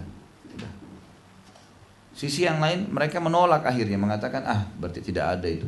Banyak kesalahan-kesalahan yang terjadi. Ya. Di samping itu dia mengingkari firman Sang Pencipta. Allah sudah jelaskan bahwasanya itu ada tapi dia pungkiri. Ini harus dipikul ya. Di samping kekufuran yang lebih besar daripada kekufuran orang-orang musyrik pada umumnya. Karena orang musyrik mengakui adanya pencipta meskipun mereka menyembah selainnya. Di samping itu dia harus memikul kenyataan bahwa dia termasuk Bani Adam yang paling bodoh.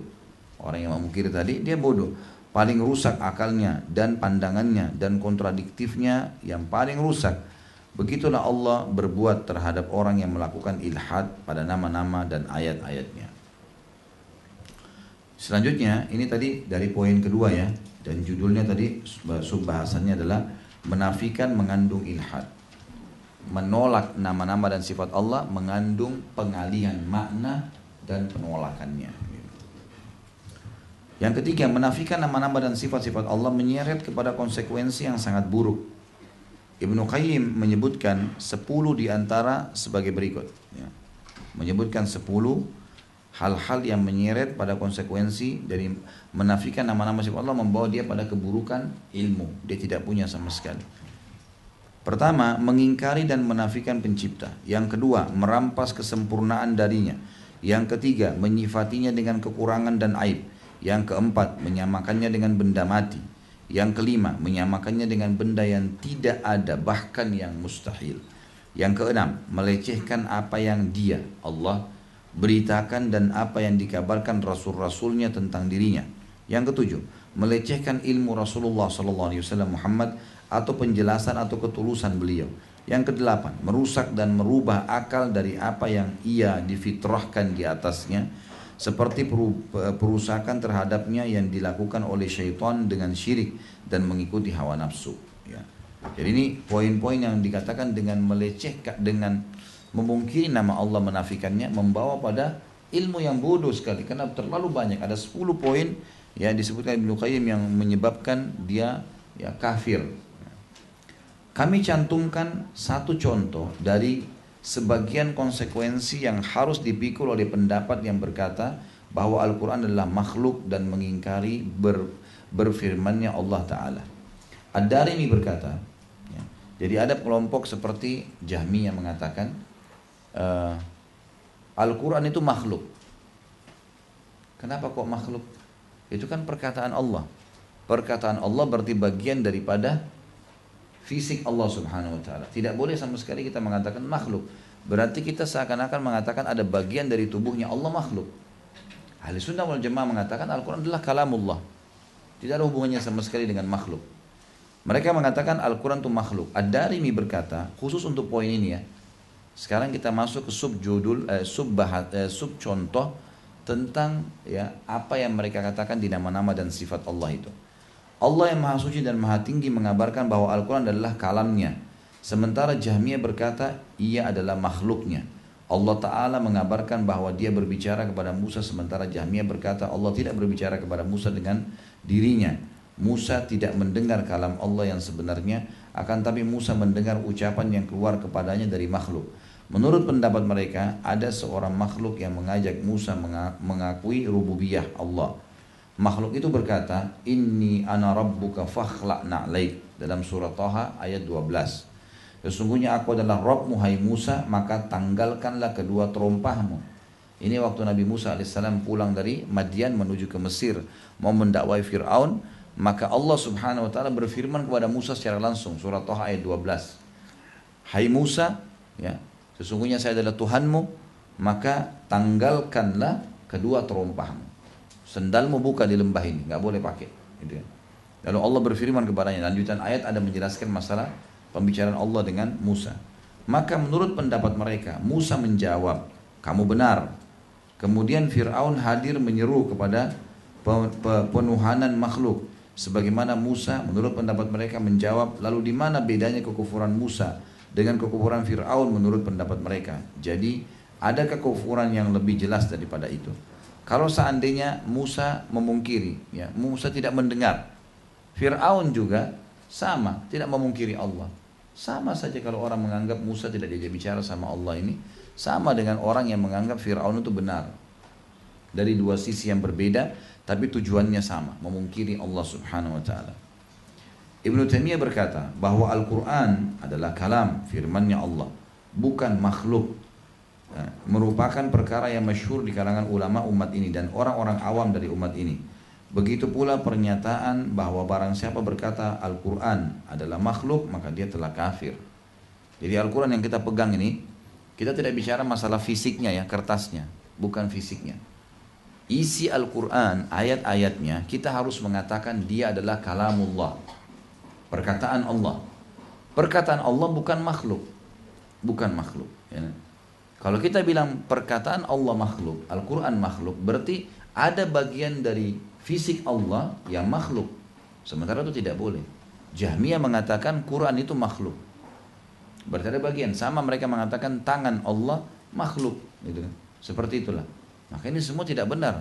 Allah itu dengan kemahaesaannya, ya, dia tidak dirupai dengan siapapun dan memang dia lebih sempurna daripada makhluknya.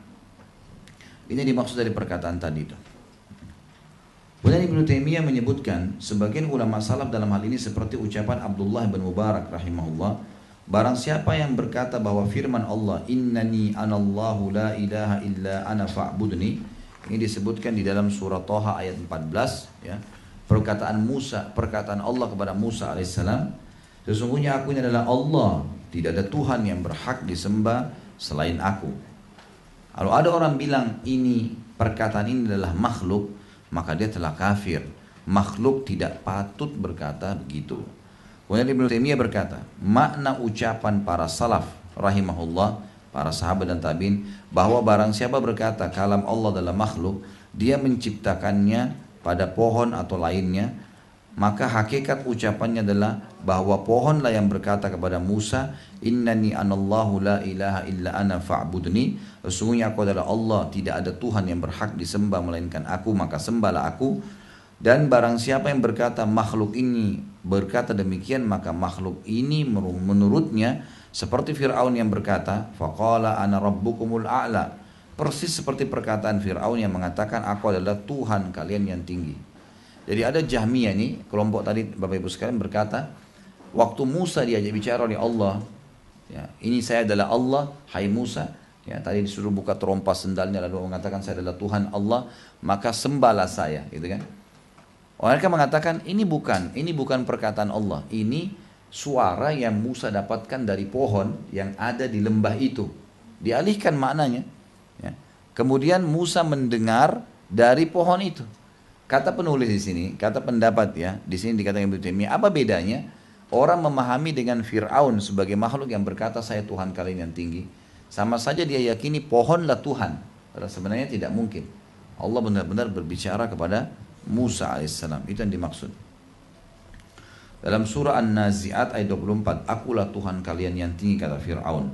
Keduanya adalah makhluk, keduanya kalau dianggap pohon tadi yang bicara sama Musa. Dan ini Fir'aun juga mengatakan, kata penulis, keduanya adalah makhluk. Keduanya berkata demikian. Jika ucapan Fir'aun merupakan kekufuran, maka ucapan mereka juga kufur. Tidak diragukan bahwa ucapan mereka bermuara kepada ucapan Fir'aun, meskipun mereka tidak memahami itu. Karena Fir'aun mendustakan Musa dalam berita yang dikatakannya bahwa Rabbnya adalah yang maha tinggi dan bahwa dia Allah berbicara kepadanya sebagaimana firman Ta'ala yang disebutkan dalam surah Al-Mu'min ayat 36 sampai 37. A'udzu billahi minasyaitonir rajim wa qala fir'aunu ya haman ibni li sarhan la'alli ablughul asbab as-samawati fa'attala ila ilahi Musa wa inni la'udhunnu kadhiba. Al-ayat. Dan berkatalah Fir'aun waktu Musa berkata padanya, sembahlah Allah, Allah Tuhanku dan Tuhanmu, Allah sudah berbicara denganku dan seterusnya. Fir'aun berkata, hai Haman. Haman ini perdana menterinya dia, ya, tangan kanannya Fir'aun, namanya Haman. Ini sama-sama dengan Fir'aun masuk ke neraka, gitu kan? Buatkanlah bagiku sebuah bangunan yang tinggi supaya aku sampai ke pintu-pintu langit. Nah, pintu-pintu maksudnya pintu-pintu langit yang telah Musa sampaikan. pintu-pintu langit, supaya aku dapat melihat Tuhan Musa, dan sungguhnya aku memandangnya sebagai seorang pendusta. Fir'aun telah mendustakan Musa bahwasanya Allah telah berbicara kepadanya. Sama ya, jadi karena waktu Musa AS mengatakan Allah bicara dengan saya, ini firmannya saya terima. Fir'aun bilang, siapa yang akan percaya kau hai Musa? Wahai Haman, Perdana Menterinya, buatin saya building yang tinggi, saya ingin naik sampai ke langit supaya saya bisa lihat mana Tuhannya Musa. Makna kalimat Fir'aun adalah dia kufur kepada Allah. Dia pungkiri perkataan Allah kepada Musa, gitu kan? Apa bedanya dengan orang yang mengatakan Musa tidak diajak bicara sama Allah, tapi itu suara pohon yang mengeluarkan suara. Fir'aun sama pohon sama-sama makhluk. Itu makna. Jadi yang panjang lebar tadi dijelaskan seperti itu yang dimaksudkan. Ya. Yang kelima, dan saya kira ini adalah poin yang terakhir dalam pembahasan kita yang kedua, perkataan-perkataan ulama dalam masalah mengingkari nama-nama dan sifat Allah. Di ujung pembahasan kita ini, kami mencantumkan beberapa ucapan para ulama tentang takfir, pengkafiran orang yang mengingkari nama atau sifat yang Allah dan Rasulnya Muhammad SAW tetapkan untuk dirinya Allah Ta'ala. Imam Ahmad berkata, jika seseorang laki-laki berkata, al-ilm atau ilmunya Allah adalah makhluk, maka dia telah kafir. Karena dia mengklaim bahwa Allah tidak memiliki ilmu sehingga dia menciptakannya. Nah, jadi Allah salah satu sifatnya al-alim, al-ilm, yang punya ilmu, maha mengetahui. Kalau ada orang bilang nama Allah ini, al-alim atau al-ilm ini adalah makhluk Allah, maka sama saja dia mengatakan Allah itu tidak punya ilmu. Karena dia butuh maka dia menciptakannya. Bisa ditangkap? Bingung nggak apa-apa lah. Apa boleh buat? Memang bahasanya begitu. Saya mau jelasin bagaimana lagi. Tapi ini kalau direnungi baik-baik maka akan ditangkap. Ini sebenarnya nanti akan saya simpulkan. Pasal kelima lagi. Ini apa? Poin kelima ini akan saya jelaskan kesimpulannya. Tapi ini perkataan-perkataan para ulama. Jadi Imam Ahmad dengan sangat peka mengatakan, semua yang berhubungan dengan Allah adalah bagian dari Allah, bukan makhluk. Termasuk Allah berbicara Al-Quran, termasuk Allah berbicara kepada Musa, termasuk Allah punya ilmu. Itu semua adalah bagian dari Allah. Kalau ada orang mengatakan ilmu yang Allah miliki adalah makhluk yang berhubungan dengan Allah SWT, ya, berarti dia sedang mengatakan Allah tidak tahu apa-apa sampai dia harus ciptakan ilmu itu. Ini sudah kufur. Ini contohnya perkataan para ulama. Imam Ahmad juga berkata, barang siapa yang berkata Al-Quran adalah makhluk, Al-Quran yang kita baca, isinya maksudnya, bukan fisik kertasnya sekarang ya, maka menurut kami dia telah kafir karena Al-Quran termasuk ilmu Allah Ta'ala. Firman Allah Ta'ala yang berbunyi dalam surah Al-Imran ayat 65, A'udzu billahi minasyaitonir rajim, faman hajjaka fihi min ba'di ma ja'aka minal ilm, al-ayah. Siapa yang membantahmu hai Muhammad tentang kisah Isa sesudah datang ilmu yang meyakinkan kamu, ya. Ini maksudnya kalimat siapa yang membantah Isa alaihissalam tidak melalui ayat, tidak ada sperma, ruh dari Allah ditiupkan ke rahim sucinya Maryam, berbeda dengan semua manusia. Siapa yang memungkiri itu, ya, maka dia telah kufur. Begitu penyampaian Allah SWT, karena dia memungkiri perkataan Allah, seakan-akan Allah mengarang-arang dan panjang lebar kemana-mana nanti bahasanya. Imani seperti apa yang tertulis, maka selesai, gitu kan. Harun bin Ma'ruf berkata, barang siapa yang mengklaim bahwa Allah tidak berbicara, maka dia menyembah berhala. Kalau dia bilang Allah itu tidak berbicara, berarti seakan-akan tidak ada yang lain. Dia harus cari Tuhan yang lain. Dia menyembah berhala. Sementara berhala istilah bagi semua yang disembah selain Allah. Muhammad bin ini Mus'ab al-Abid berkata, barang siapa berkata bahwa engkau ya Allah tidak berbicara dan tidak dilihat di akhirat, maka dia kafir kepada wajahmu, wajahnya Allah, ya. Maksudnya kepada fisiknya Allah. Dia tidak mengetahuimu, maksudnya Allah. Aku bersaksi bahwasanya engkau di atas arsh, di atas 7 langit, tidak sebagaimana yang dikatakan oleh orang-orang zindiq, orang-orang yang menyimpang, musuhmu, ya. Jadi orang ini Muhammad bin Mus'ab mengajarkan kepada murid-muridnya, dia seakan-akan mendidik mereka bahwasanya barang siapa yang berkata kepadamu ya Allah, seakan-akan dia lagi berdoa mengatakan ini, bahwasanya kau tidak berbicara dan tidak melihat, tidak bisa dilihat di akhirat, maka dia kafir kepadamu ya Allah. Jadi orang ini berbicara gitu. Dia tidak mengetahuimu dan aku bersaksi kau benar-benar di atas arsy bersemayam di atas langit 7 dan tidak sebagaimana dikatakan oleh orang-orang zindik musuh-musuhmu. Ya. Nu'aim bin Hammad rahimahullah berkata, barang siapa yang menyamakan Allah dengan sesuatu dari makhluknya, maka dia kafir. Barang siapa yang mengingkari apa yang dengannya Allah menyifati dirinya, maka dia telah kafir. Dan apa yang dengannya Allah menyifati dirinya dan Rasulnya tidaklah mengandung tasybih. Jadi siapa yang mengatakan Allah tidak punya tangan, Allah tidak melihat, berarti ini telah kafir. Dan siapa yang mengatakan ya, kalau kita jadikan itu betul Allah punya tangan, berarti menyerupai makhluk juga sama hukumnya. Ibnu Khuzaimah, ini tentu pendapat-pendapat ulama dalam orang-orang yang memungkiri asma wa sifat, nama-nama dan sifat Allah, dan bagaimana mereka sampai pada tingkat kekufuran. Jadi bukan satu dua orang ulama, tapi semua ulama dari sahabat, dari tabi'in, dari ulama-ulama yang memang sudah memahami wahyu ini menjelaskan kepada kita. Ibnu Khuzaimah juga berkata, barang siapa tidak mengakui bahwa Allah di atas arsy-Nya, bersemayam di atas 7 langitnya, terpisah jauh dengan makhluknya, maka dia telah kafir. Harus dituntut bertaubat. Jika dia bertaubat, maka itu yang semestinya. Jika tidak, maka dia dipenggal dan dibuang di tempat sampah agar bau busuknya tidak mengganggu ahli kiblat dan ahli zimmah. Ahli kiblat maksudnya orang yang berpegang pada petunjuk Allah, namanya ahli kiblat, mengikuti kiblat yang Allah telah perintahkan, kayak kita Ka'bah misalnya. Ya. Ahli zimmah, zimmah ini maksudnya orang-orang kafir di bawah naungan pemerintah Islam. Al-Ajuri berkata, bab keterangan tentang iman bahwa Al-Quran adalah kalam Allah Ta'ala, bahwa kalam Allah Ta'ala bukan makhluk, dan barang siapa yang berkata bahwa Al-Quran adalah makhluk, maka dia telah kafir. Ini Al-Ajuri tulis dalam bukunya, bab tentang ini. Kemudian dia berkata, ketahuilah, semoga Allah merahmati kita semua, bahwa pendapat kaum muslimin di mana hati mereka tidak membelok dari kebenaran dan mereka dibimbing ke jalan yang lurus dahulu dan sekarang, bahwa Al-Quran adalah kalam Allah Ta'ala bukan makhluk.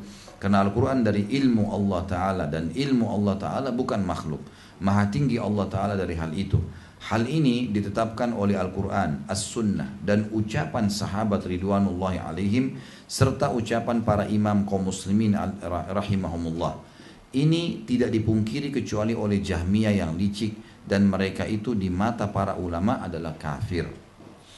Harun Al-Farawi juga berkata, rahimahullah, aku tidak mendengar seorang ulama di Madinah dan ahli sunnah yang mengikuti sunnah kecuali mereka mengingkari dan mengkafirkan orang yang berkata Al-Quran adalah makhluk.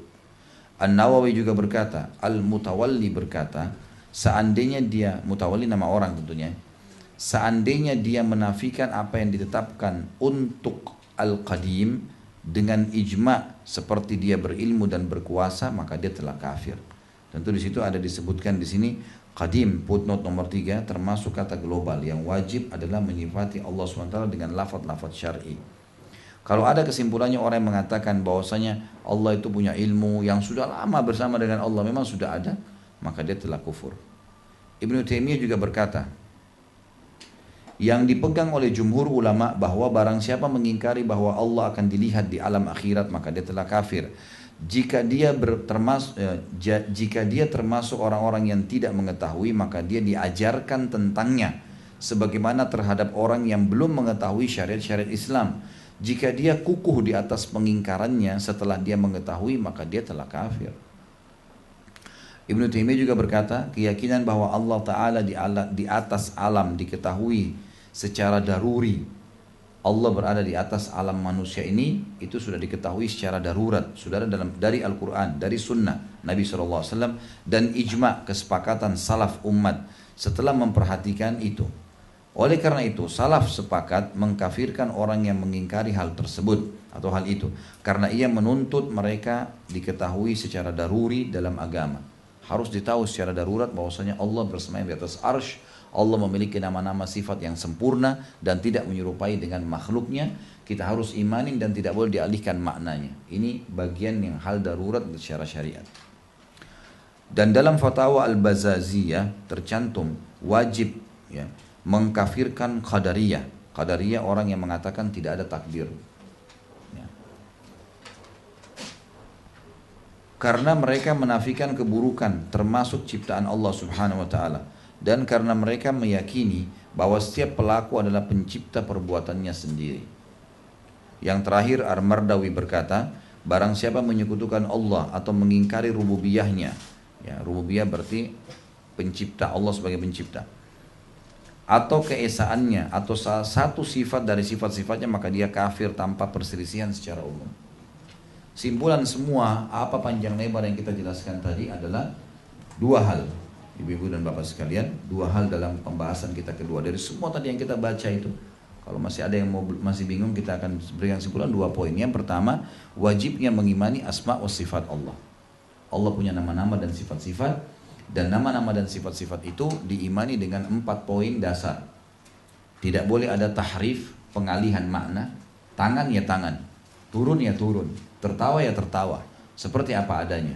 Tidak boleh ada setelah tahrif itu, tidak boleh ada ta'til, membatalkan atau menolak. Tidak boleh ada takyif, menanyakan bagaimana, dan tidak boleh ada tamtsil, menyerupakan dengan makhluknya. Ini poin pertama, kesimpulan dari apa yang kita bahas semua dari tadi ini. Yang kedua, siapapun yang memungkiri itu, maka akan terjadi vonis takfir, pengkafiran mereka, pembatalan keislamannya, bila mereka sudah sampai padanya hujjah, sampai padanya argumen. Ini loh Allah berfirman, Rasulullah bersabda, kalau sudah sampai dia tetap pungkirin, tetap tidak mau Allah punya tangan, Allah turun, Allah turun, berarti ini sudah kufur. Tapi kalau orang yang belum sampai padanya argumen, maka ini adalah hukumnya dimaklumi dan dimaafkan. Tapi tetap diajak untuk taubat. Kalau tidak mau taubat, maka dipenggal, sebagaimana tadi sudah dijelaskan. Itu kesimpulan semua statement tadi yang kita sampaikan, 2 poin tadi. Ada yang mau bertanya sampai sini?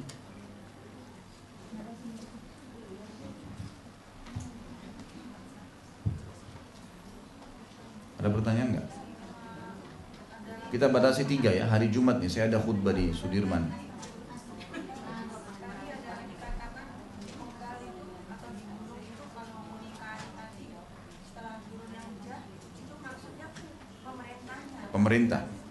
Pemerintah Bu, pemerintah itu. Ya. Jadi pemerintah setempat yang akan menangkap dia, bukan secara individu. Ada lagi?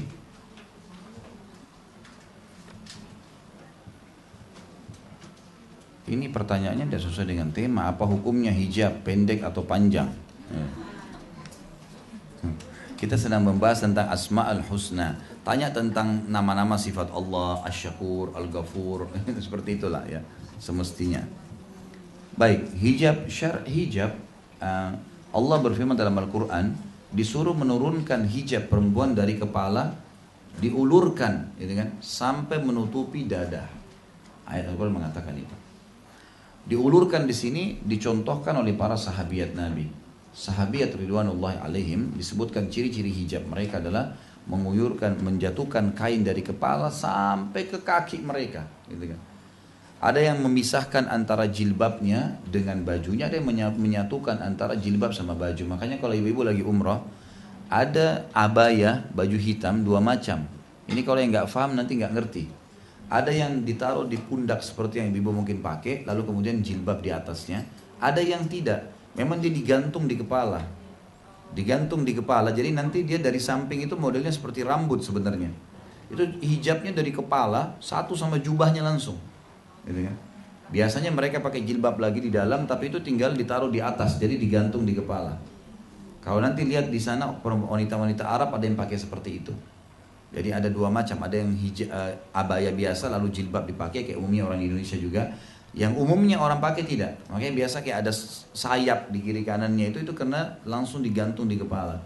Dan itu yang lebih sesuai dengan syar'i sebenarnya.